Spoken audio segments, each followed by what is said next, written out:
Okay, here in California, the midterms meant more bad news for Republicans as Democrats cemented their supermajorities in both state and legislative chambers and also swept statewide offices. So just what is next for the Republican Party? For more on that, I'm joined by some of the Bay Area's top Republican leaders. Matt Shoup, chairman of the Contra Costa Republican Party, Corinne Rankin, former Trump campaign surrogate and candidate for vice chair of the California Republican Party, and Bill Whalen, research fellow at Stanford University's Hoover Institution. Thank you all for being here tonight. Bill, I'm going to start with you, and I don't want to spend a whole lot of time looking back, but boy, it was a crushing defeat for Republicans back in November. The party really got taken by surprise. A number of House seats flipped, 7 of them. My first question is, how do Republicans recover from that? They're not going to recover overnight. It's a simple answer. It's not like the pendulum's going to switch back into 2020 and put Republicans back in. I think the party has to be a lot more introspective about the business of getting Republicans elected and stop looking at the top of the ticket and look further down, Heather, and look into city races and county DA races. The Republican Party needs a bench. You look Northern, Southern California, Central California, there's always a challenge to get good, experienced Republicans to run. So I think that's what the GOP has to do now, build a farm team. Matt, when you sort of reevaluate the strategy, what is sort of the path moving forward there in Contra Costa County? Well, I agree with Bill. We need to build that farm team up, and we can. There's actually a lot of Republicans elected here in the Bay Area, but importantly, we also need to have a narrative and a message. I think we've lacked that for the last few years, and we need to focus on giving people a reason to vote for us rather than the fact that we just vote against things. And we need to come up with a cohesive narrative and message and reason to vote for us and a viable alternative that I don't feel we've had for a while. All 3 of you are shaking your head. Yes. Corinne, you are hoping to become a state party leader. As you sort of sit back and you look at all of the obstacles that the Republican Party has to overcome, what is sort of priority number 1?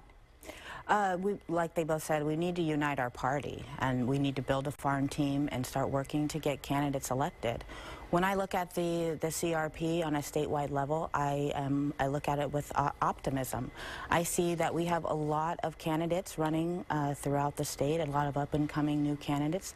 You know, there's a new generation of Republicans that are up and coming, and it's time for that. It's time for us to, you know, change our messaging, and we need to do a better job of getting our message out there of opportunity for Californians. And when you talk about sort of broadening your appeal, yes. Is that tactics? Is it policies? Is it both? It's both.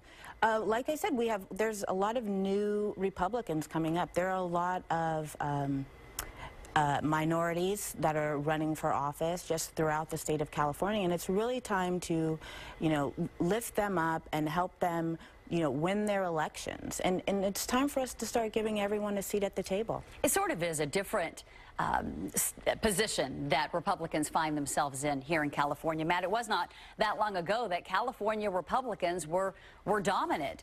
What do you attribute that decline to? Is it demographics? I think it's demographics. I also think there's some complacency as well.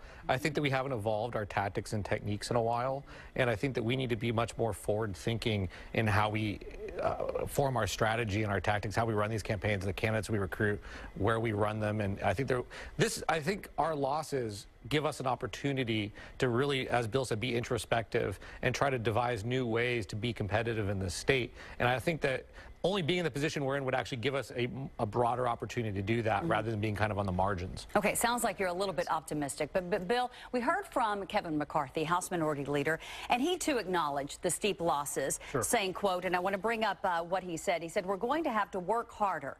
I think our message is going to have to be clear. Right. Our ideas are going to have to be stronger. Can McCarthy craft a plan to sort of bring back the Republican Party to the majority in 2020? I think there are 2 things. First of all, he's going to have to learn how to work around the president. Donald Trump is a toxic brand in California. I'm sorry, he got 31% of the vote in 2016, the worst for Republican era since Alf Landon in 1936. He's still that unpopular in polls right now. I think he's going to have to allow Republicans in California the freedom to break away from the National Party writ large, if you will, to move on the environment, for example, to move on education, and maybe take a softer stance on taxation. Matt referred to this. Republicans have not been very good at messaging in this state. We've become very good at saying no to things, but not very good at offering an alternate vision. I think that's what Republicans have to do. Corinne, do you agree? Is this sort of an opportunity to move away from Donald Trump and perhaps maybe even move a little bit more to the center? I think we should be a big tent party. There's room for everyone in the Republican Party. There's room for people who support the president, for people who disagree with him, and otherwise.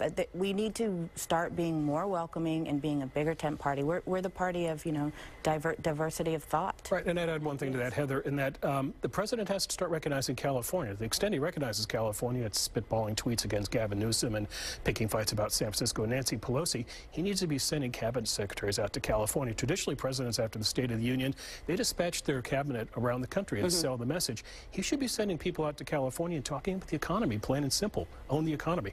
He talked about the economy in the first 10 minutes of the speech. It's a good story to tell. Send people out here to tell the story. It'll make them feel a little better about Republicans. Matt, last word. I think that there's a happy medium. See, the thing is, there's been a lot of economic growth in the country, but a lot of Californians, if you don't live in San Francisco, or you don't live on Wilshire Boulevard in Los Angeles, you're not feeling that. And so I think that's one of the distinguishing points between like the John Cox for Governor campaign and these congressional campaigns is that the point here is the California Republicans can distinguish themselves from Trump. We don't have to necessarily condemn him, but by coming up with our own policy initiatives, our own, you know, ideas that focus on California improving the quality of life here, you know, and our way of life doesn't, you know, necessarily translate to Wisconsin and building factories, but we need to be focused on California improving our quality of life here. Matt, Corinne, Bill, appreciate it. Thank you so much. It remains to be seen just how much the California Republican Party can rebuild. Appreciate your time. Alex?